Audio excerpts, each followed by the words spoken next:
Berkibarlah bendera negeriku, berkibarlah engkau di dadaku, tunjukkanlah kepada dunia semangatmu yang panas membara.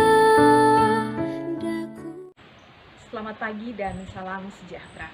Dewan Penguji yang terhormat, perkenalkan, saya Harina Maya Ratna Rajahedo, Guru Bahasa Indonesia di SMP Negeri 2 Amarasi Barat. Hari ini, 14 Agustus 2023, saya akan melaksanakan praktik pembelajaran untuk memenuhi tugas uji kinerja sebagai mahasiswi PPG dalam jabatan Angkatan Pertama tahun 2023, LPTK Universitas Nusa Cendana Kupang, dengan nomor peserta 2015-0147-3667. Materi pembelajaran mengidentifikasi dan menyimpulkan unsur pembangun cerpen. Terima kasih.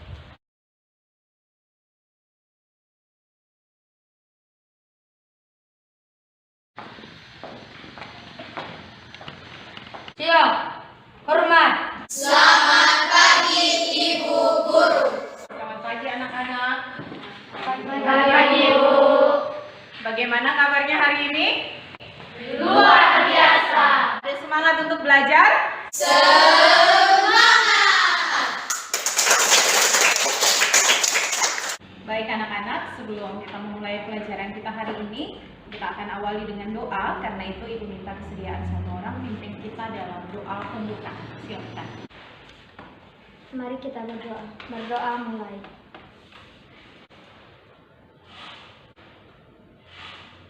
Berdoa selesai. Terima kasih Candy yang sudah memimpin doa. Baik anak-anak, Ibu absen dulu. Ada yang tidak hadir hari ini? Ada semua. Kita akan menyanyikan lagu wajib nasional. Karena itu Ibu mohon semuanya berdiri.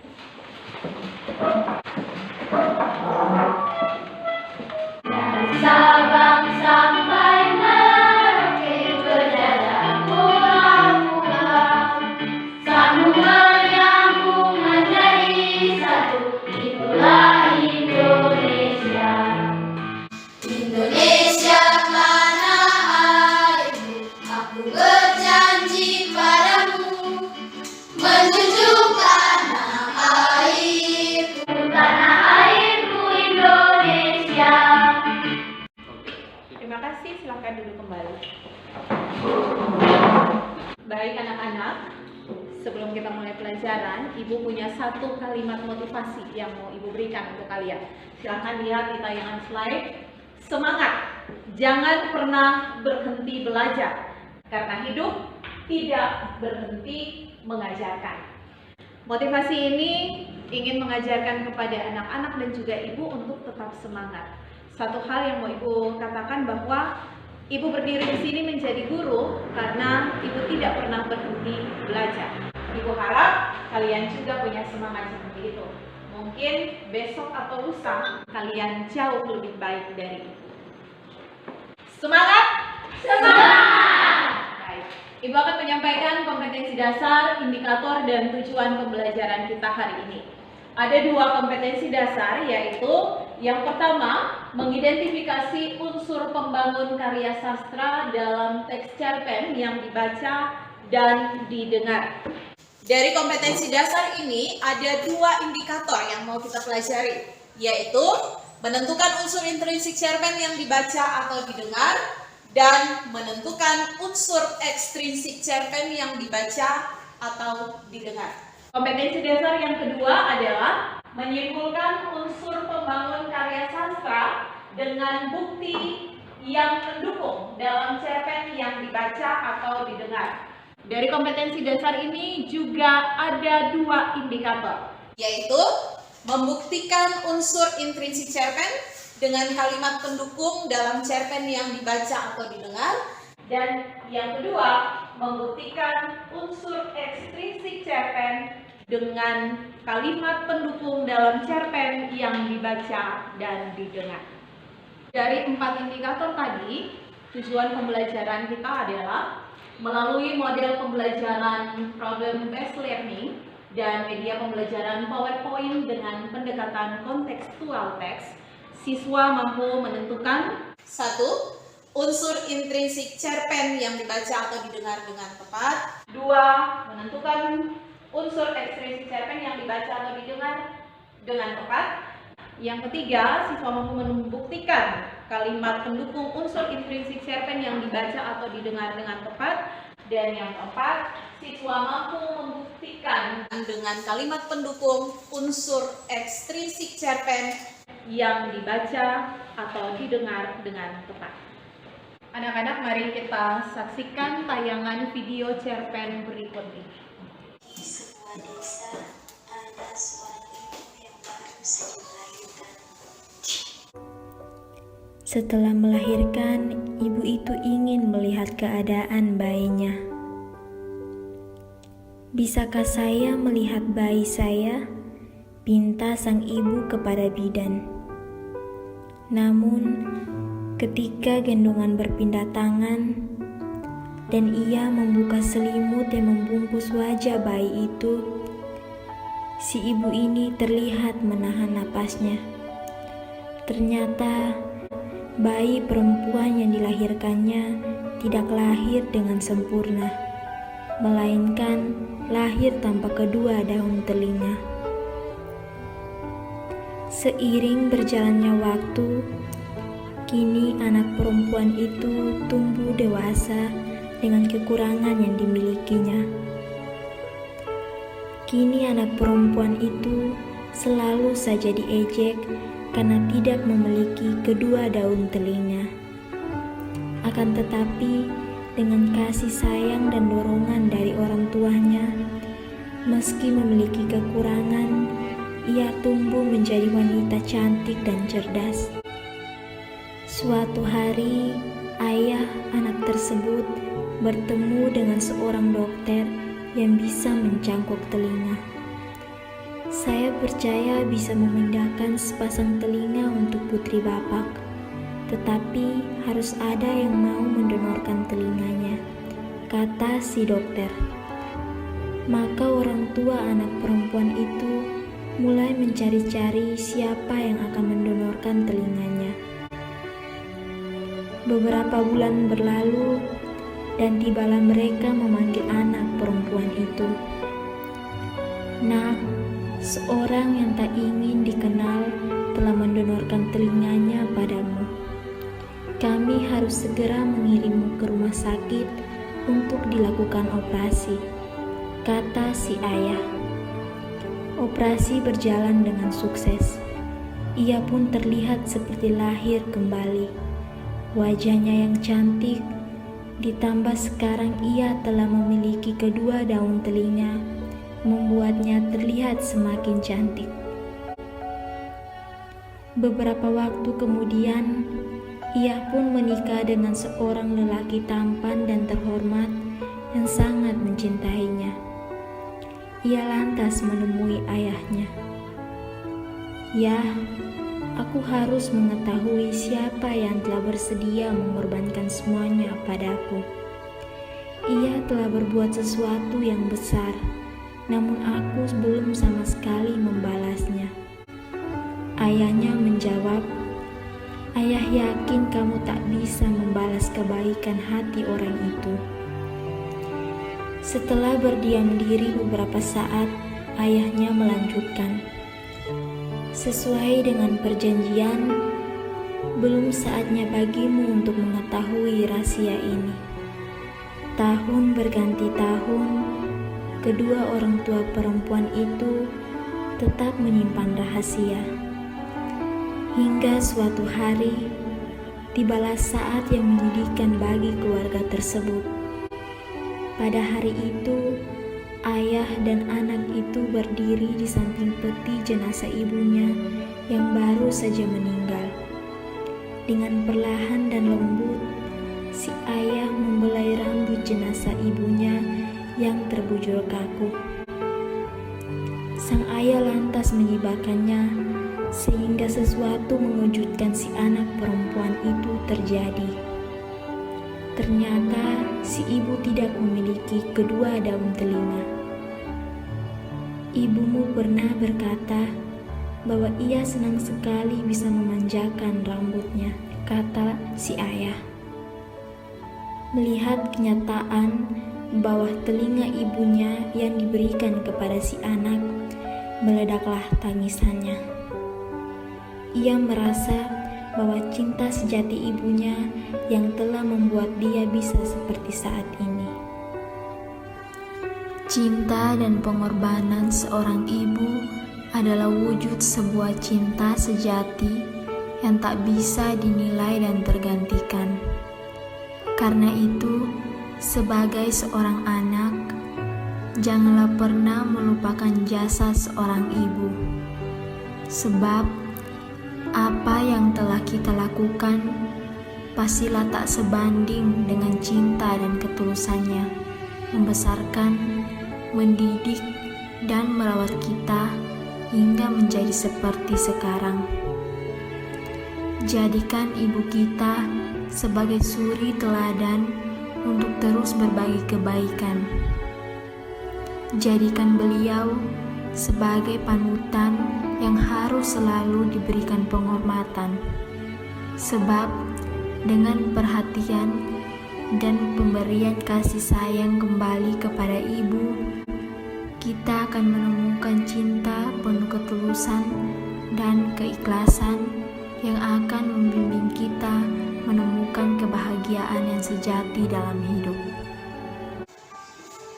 Bagaimana perasaannya menonton tayangan video cerpen tadi? Sedih. Sedih, makanya sampai ada yang menangis ya. Baik anak-anak, Ibu punya beberapa pertanyaan terkait video tadi. Pertanyaan pertama, bercerita tentang apakah tayangan video tadi? Saya Ibu.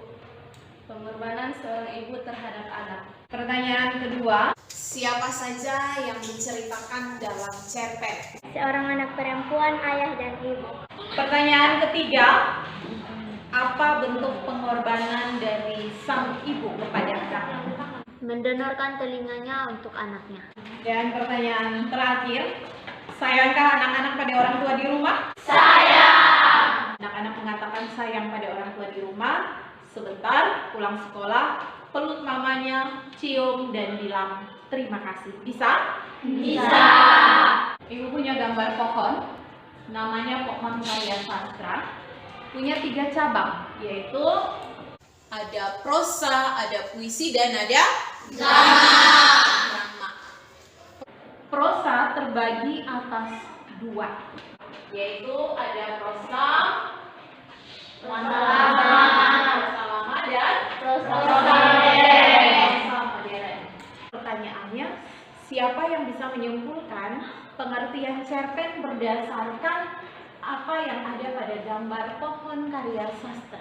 Cerpen atau cerita pendek adalah salah satu jenis karya sastra berbentuk prosa modern yang dibangun oleh unsur intrinsik dan ekstrinsik. Ya, jadi benar, cerpen atau cerita pendek adalah salah satu jenis karya sastra berbentuk prosa modern yang dibangun oleh unsur Intrinsik dan ekstrinsik. Kita masuk pada ciri-ciri cerpen. Ciri yang pertama, cerpen itu ceritanya pendek. Kenapa ceritanya pendek? Karena yang pertama, Tidak lebih dari 10 di belakang. yang kedua, Habis dibaca sekali duduk. habis dibaca sekali duduk itu maksudnya seperti tayangan video tadi. Ya, begitu kita baca, begitu kita nonton langsung selesai. Ciri yang kedua, isi cerita. Yang Tentang kehidupan sehari-hari. tentang kehidupan sehari-hari. Dan yang Hanya menggunakan satu alur satu alur. Ada alur maju atau mundur. Kalau ceritanya tentang hari kemarin, alur Mundur. Kalau ceritanya tentang hari ini dari pagi sampai malam, berarti alur Maju. Dan yang terakhir, jumlah tokoh. Jumlah tokoh dalam tayangan video tadi ada berapa? 3. Berarti jumlahnya sedikit atau banyak? Sedikit. Sedikit. Unsur pembangun cerpen ada 2, yaitu unsur Intrinsik dan ekstrinsik. intrinsik dan ekstrinsik. Ekstrinsik. Kalau unsur yang membangun cerita dari dalam cerita itu sendiri unsur apa? Intrinsik. Kalau yang membangun cerita dari luar? Ekstrinsik. Nah, unsur intrinsik itu terbagi atas beberapa, yaitu ada yang namanya penokohan, alur, tema, tokoh, kemudian latar, sudut pandang, dan Amanat. Sekarang kita akan menjodohkan tema pengertiannya apa, seperti itu. Sama-sama ya. Inti dari cerita atau ide cerita? Tema. Itu apa? Benar. Orang yang diceritakan? Tokoh. Benar. Gambaran watak atau karakter? Penolongan. Jadi kalau orangnya suka marah-marah, itu gambaran watak yang Pemarah. Rangkaian peristiwa yang menjalin cerita? Alur. Yang berikut, cara pengarang menempatkan diri dalam cerita pengertian? Jadi jangan pikir sudut pandang itu seperti kita duduk di sudut selalu berpandangan, bukan seperti itu.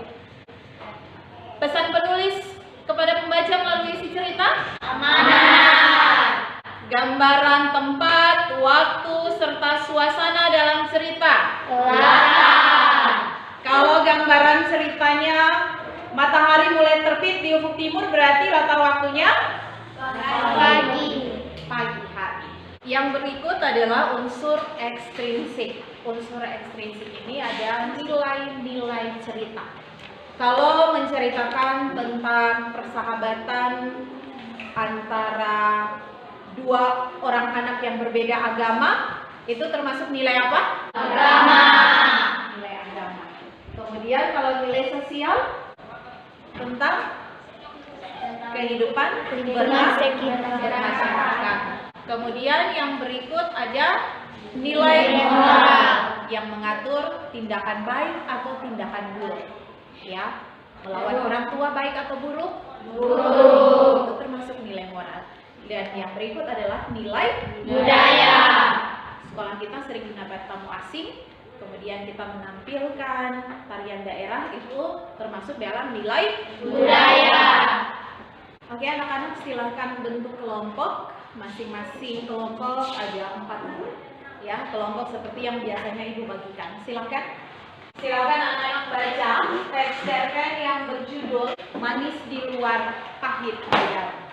Anak-anak, yang menjadi pertanyaan untuk kita selesaikan adalah lengkapkan unsur pembangun cerpen dalam kutipan cerpen yang berjudul Manis di Luar Pahit di Dalam. Untuk menjawab pertanyaan ini, Ibu akan membagikan LKPD untuk kalian kerjakan. Jadi, setelah baca cerpen, kerjakan sesuai petunjuk yang ada dalam LKPD untuk menyelesaikan masalah kita hari ini. Ibu bagikan LKPD untuk kalian. Silakan berdiskusi dan kerjakan bersama teman sesuai petunjuk yang ada di dalam LKPD. Bagaimana, Candy? Untuk yang bagian unsur ekstrinsik dikerjakan seperti apa, Ibu? Tadi penjelasannya yang termasuk unsur ekstrinsik itu apa saja? Nilai. Ada nilai apa?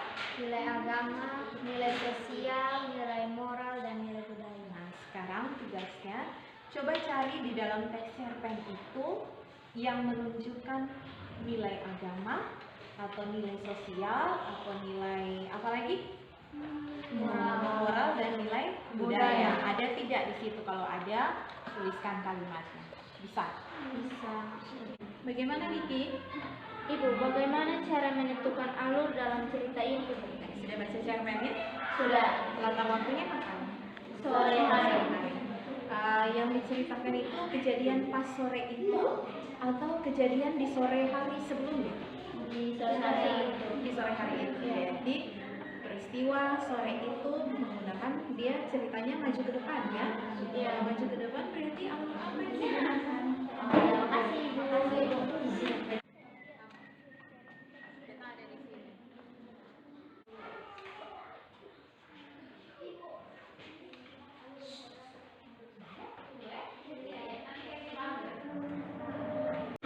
Oke, agar kalian semakin konsentrasi mengerjakan tugas, Ibu punya permainan. Tunjuk bagian-bagian yang Ibu nyanyikan ya. Oke, dimulai dari sekarang nyanyikan ya. Oke, dimulai dari sekarang. Kepala, telinga, pundak, perut. Masih ada yang salah. Konsentrasi. Sekali lagi. Kepala, telinga, pipi, pundak, pipi. Lagi. 1, 2, 3.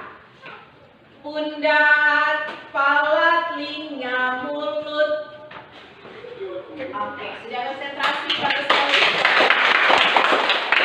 Saatnya kita akan menguji hasil pekerjaan kalian. Karena itu, yang akan mempresentasikan terlebih dahulu Ibu minta dari kelompok cerdas.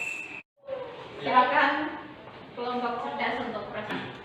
Baik, Ibu Guru dan teman-teman, kami akan mempresentasikan hasil kerja kami yang akan dibacakan oleh teman kami, Niki. Dalam cerita ini terdapat unsur intrinsik yang terbagi menjadi 6 unsur, yaitu 1. Tema. Temanya adalah persahabatan. 2. Latar dan suasana. Sore hari di rumah Nasya, suasana hening dan menyedihkan. Kalimat pendukung di rumah Nasya jam 3 sore. Yang ketiga, alur maju. Kalimat pendukung karena menceritakan kejadian sore hari. Yang keempat, sudut pandang. Sudut pandang orang ketiga pelaku sampingan. Kalimat pendukung menggunakan nama orang, Niki, Nasya mengerjakan tugas. Yang kelima, tokoh dan penokohan. Nasya baik, pemaaf, dan pembohong. Kalimat pendukung, Dek bilangin ke Kak Kirana itu di depan pagar, kakak lagi bobok. Niki, baik, bijaksana. Ya Kirana, kami harap kamu mau ninggalin sifat jelek kamu itu. Kirana, suka membicarakan keburukan orang lain, mengakui kesalahan. Pipo, polos dan penurut. Kalimat pendukung, oke Kak, jawab santai Pipo. Yang keenam, amanat. Amanat dalam persahabatan, kita harus baik, tidak menjelekkan kekurangan teman di belakangnya. Dalam cerita ini juga ada unsur ekstrinsik. Unsur ekstrinsik yaitu nilai moral yang baik, yaitu Niki mencoba menjelaskan kepada Nasya agar memaafkan Kirana. Dan juga ada nilai moral yang buruk, yaitu Nasya menyuruh Pipo untuk berbohong kepada Kirana. Terima kasih atas waktu dan kesempatan yang diberikan kepada kami.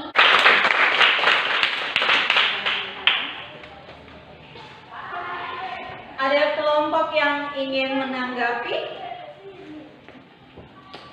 Oke, silakan. Menurut kami, latar suasana kelompok cerdas kurang lengkap karena seharusnya ada suasana haru yang terjadi. Dibuktikan dengan perdamaian ketiga sahabat. Oke, baik. Itu pendapat dari kelompok cerdik. Bagaimana kelompok cerdas? Mengakui kesalahan atau ada bantahan? Mengakui kesalahan. Berarti menerima ya? Iya. Baik, kita tepuk tangan dulu. Anak-anak, terima kasih. Kita sudah menyelesaikan dengan baik masalah yang harus kita selesaikan.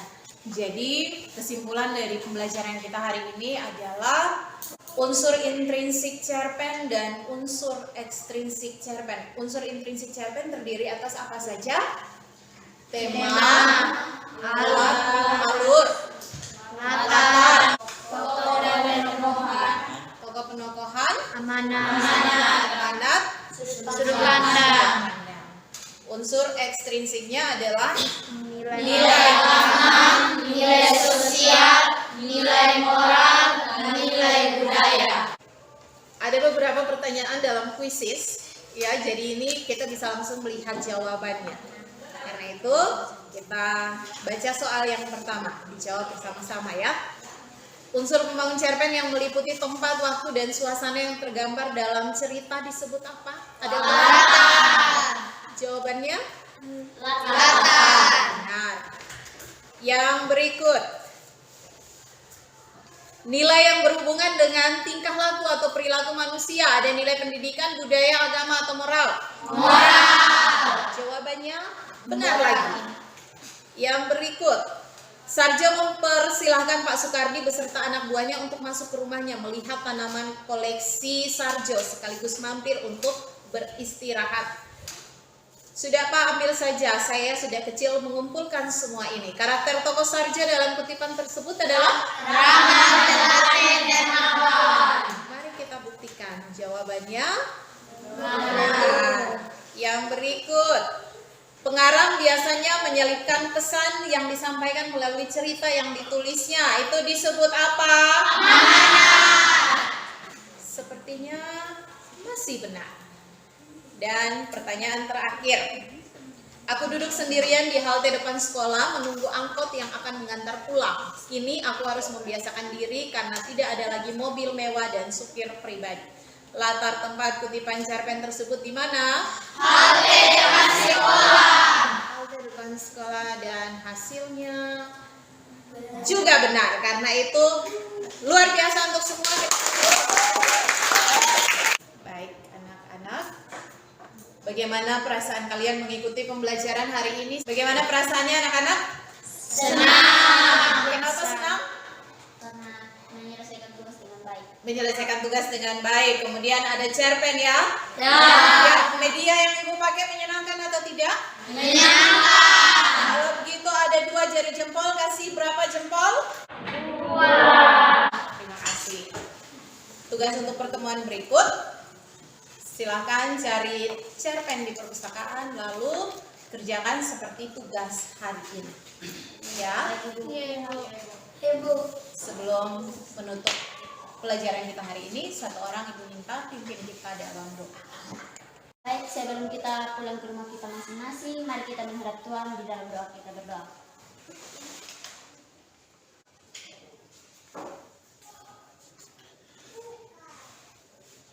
Berdoa selesai. Siap. Hormat. Terima kasih Ibu Guru.